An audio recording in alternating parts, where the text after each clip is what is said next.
So one of the things I wish I had somebody show me more when I was first steelhead fishing is all these little terms you hear about: a bucket, a flat, a tail out, a seam. Well, I'm going to show you some of these, and this right here is a classic seam. So what we have right off the tip of this rock here is a nice little current seam.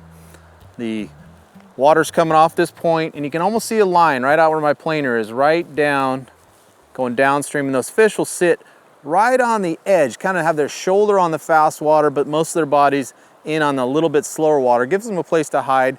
Typically behind a rock wall or riprap point like this, you're gonna have a little scour out too, so it's a little deeper right there.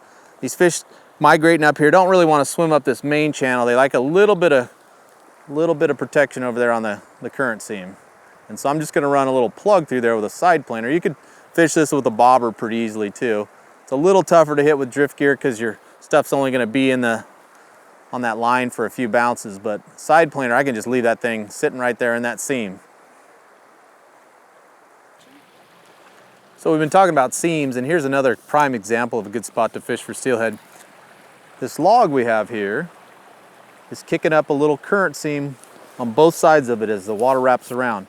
The steelhead aren't gonna lay very often in the back eddy behind the log, unless the current's just raging, but they're gonna lay right on the inside edge of that seam on either side. So I'm gonna throw one in there just to kind of give you an idea of what we're talking about. This is a great spot for a bobber because I can run it right down that seam, nice and straight, right where the fish should be living.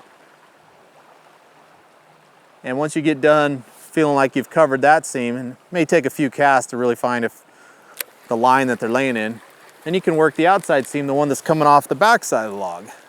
Now the outside seams are typically a little tougher because between you and where your bobber is going to be, you're going to have some current that's going upstream. It's the back eddy, and if that catches your line or your bobber, your rig's not going to drift properly. So sometimes it takes a little feel to get it in there. See, it kind of slows down right there on that edge. It's trying to get caught. It's trying to get caught. And that one is getting caught. So when that happens, just crank her back up. So when you're throwing into these opposite side seams, you want to keep your rod tip up and keep the line off the water so you don't get sucked into the little vortex back eddy. There we go. Now we're drifting. Got the rod way up. It's not a big deal. I have my rod almost straight up, which typically isn't a very good hook setting position. But when you're fishing with a bobber and you get bit, the best thing to do is reel down to the bite and then set the hook. So being up here while bobber fishing isn't a big deal. If you're drift fishing like this, you got a problem because when you get a bite, there's nowhere to go.